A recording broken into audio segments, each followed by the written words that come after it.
Est-ce que tu sais pourquoi l'esthétique de beauté des femmes noires est beaucoup plus poussée que celui des femmes blanches?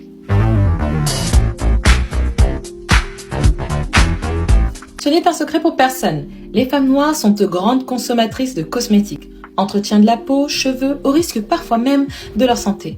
Et tout cela pour entrer dans une esthétique de beauté irréprochable et ce, peu importe les moyens financiers.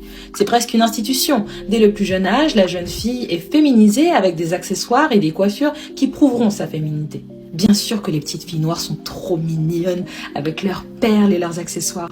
Mais pourquoi avons-nous cette sensation de vide lorsqu'elles n'en portent pas ? Comme si cela était nécessaire afin d'accompagner leur identité de petite fille innocente.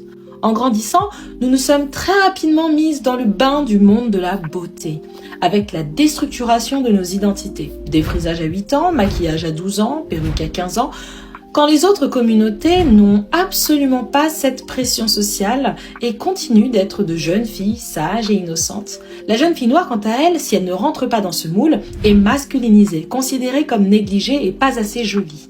Il y a une pression inconsciente, mais quasi constante, dès lors que la jeune fille noire entre dans la société. Très tôt, on lui apprend sa légitimité. Tu as de beaux cheveux, ma chérie, tu es belle, tu es intelligente. Car nous savons d'office que la société va les déshumaniser, dans un premier temps, puis les masculiniser et les hypersexualiser.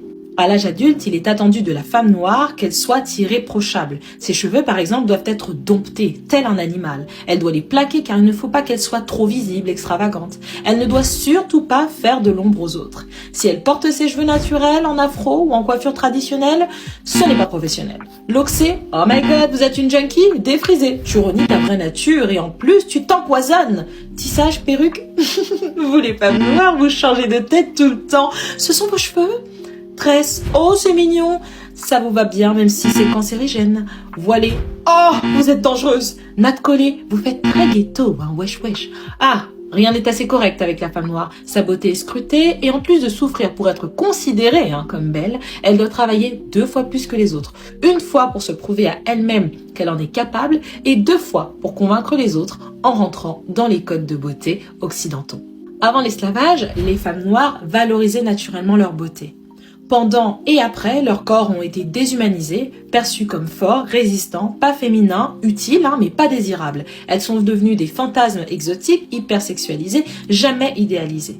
La Vénus noire, Sarah Baartman, incarne cette violence de l'esclavage à la médiatisation d'aujourd'hui. La femme noire reste trop souvent perçue sans humanité. Et toi, qu'en penses-tu?